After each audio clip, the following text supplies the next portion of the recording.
Rajasthan BJP अध्यक्ष मदन राठौड़ ने मंगलवार को जोधपुर में मीडिया से बातचीत में कांग्रेस पर जमकर हमला बोला और मनोनीत पार्षदों की सूची जल्द जारी करने की जानकारी दी। उनके बयान से यह स्पष्ट होता है कि बीजेपी प्रदेश में विकास की दिशा में गंभीर है।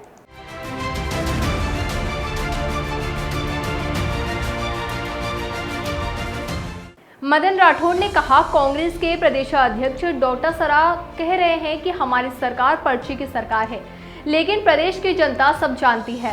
उन्होंने आरोप लगाया कि कांग्रेस ने केवल झूठ बोला है और नौकरियों पर कोई ठोस कार्य नहीं किया है।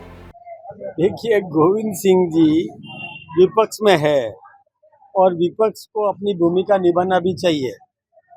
वो अपनी बात कहे, कोई दिक्कत की बात नहीं है, बोलने की उनको आज़ादी है, लेकिन जो कोई भी काम जनहित का होता है, जैसे अभी हमने 90,000 नौकरियों की नई नौकरियों की घोषणा करी, तो इसमें वो क्या विरोध करेंगे? उनके पास विरोध करने के लिए कुछ है नहीं। हमारा ये कहना है कि इतने वर्षों तक उन्होंने इन पदों को छुपाए क्यों रखा? जब ये रिक्त पद थे तो उनको पता करना चाहिए था कि किस किस विभाग में कौन से रिक्त पद पड़े हैं।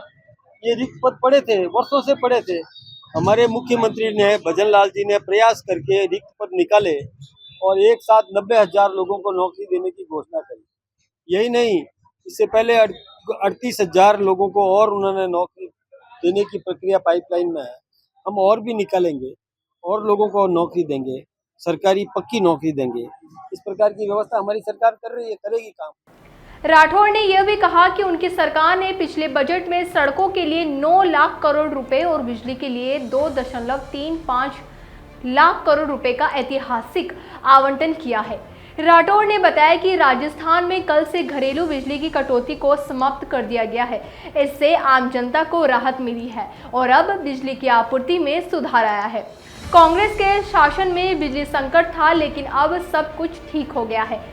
बीजेपी अध्यक्ष ने आगे कहा कि मनोनीत पार्षदों की सूची 1-2 दिन में जारी होने वाली है। उन्होंने बताया कि सरकार इस समय विभिन्न नियुक्तियों की समीक्षा कर रही है, जिससे प्रदेश की विकास योजनाओं में तेजी लाई जा सके। राठौड़ ने जनता को आश्वासन दिया है कि नियुक्तियों की प्रक्रिया जल्द शुरू की जाएगी। हमारी सरकार ने बहुत काम किए, जब से काम संभाला तब से लगातार विकास के लिए प्रयत्नशील है। अभी हमने 9 लाख करोड़ की सड़क के लिए घोषणा करी बजट के अंदर। 2,35,000 करोड़ का बिजली उत्पादन के क्षेत्र में हमने प्रावधान किया। यही नहीं, पहले की कांग्रेस सरकार ने ऐसे ऐसे एग्रीमेंट किए कि भीषण गर्मी के समय 1,000 मेगावाट बिजली लौटाने की घोषणा करी, जो हमने कल तक में पूरी की है। अब आज से हमारे यानी वो खाता पूरा हो गया, जो हमको देनदारियां चुकानी थी चुका दी। आज से कोई बिजली कटौती नहीं होगी, पूरी बिजली घरेलू मिलेगी। ये व्यवस्था हमारी सरकार ने करी है। अब 2,35,000 करोड़ रुपया बिजली उत्पादन के क्षेत्र में दिया है, तो घर घर सोलर पैनल लगेंगे, 40% उसमें सब्सिडी देने का प्रावधान किया है, तो बिजली के बिल लोगों को नहीं आएंगे। इस प्रकार की व्यवस्था हमारी सरकार ने की है।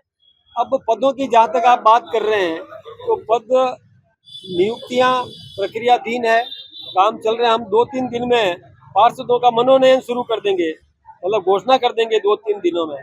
नए नए पार्षद जो नगर पालिकाओं में है वो मनोनीत होंगे। ये सब प्रक्रिया चल रही है। ऐसे कई काम हैं जो हमारी सरकार सोच समझ करके सक्षम व्यक्ति को सही स्थान पर चयनित करेगी। किरोड़ी लाल मीणा के संदर्भ में मदन राठौड़ ने कहा कि मीणा पार्टी के महत्वपूर्ण सदस्य है और उन्होंने हाल ही में कैबिनेट बैठक में भी भाग लिया है। उन्होंने मीणा के कार्यों की सराहना की और कहा कि उन पर किसी प्रकार का संदेह नहीं होना चाहिए।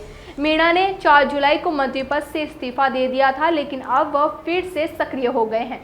मदन राठौड़ का यह बयान राजस्थान में राजनीतिक गतिविधियों को और भी रोचक बनाता है। कांग्रेस पर आरोप लगाते हुए उन्होंने यह स्पष्ट किया कि बीजेपी विकास के प्रति गंभीर है और प्रदेश की जनता को जल्द ही राहत मिलने की उम्मीद है। मनोनीत पार्षदों की सूची और अन्य नियुक्तियों के साथ बीजेपी सरकार अपनी योजनाओं को क्रियान्वित करने के लिए तैयार है। देखिए, किरोड़ी लाल जी मीणा पार्टी के कार्यकर्ता है, वो मंत्री है, मंत्री का अपना दायित्व निभा रहे हैं। कैबिनेट में भी शामिल हुए थे वो, और काम फाइलें तो पहले से भी सुलझा रहे हैं। वो नियमित रूप से आपदा के समय में जो कुछ भी घोषणाएं करनी चाहिए उन्होंने की और कर रहे हैं, काम करेंगे, सभी काम करेंगे। राजस्थान की राजनीति में आने वाले दिनों में और भी घटनाक्रम देखने को मिलेंगे। जनता को नियुक्तियों और विकास योजनाओं की जानकारी के लिए जुड़े रहना चाहिए। इस संदर्भ में अधिक अपडेट के लिए हमारे चैनल को फॉलो करें और देखते रहिए द फैक्ट इंडिया।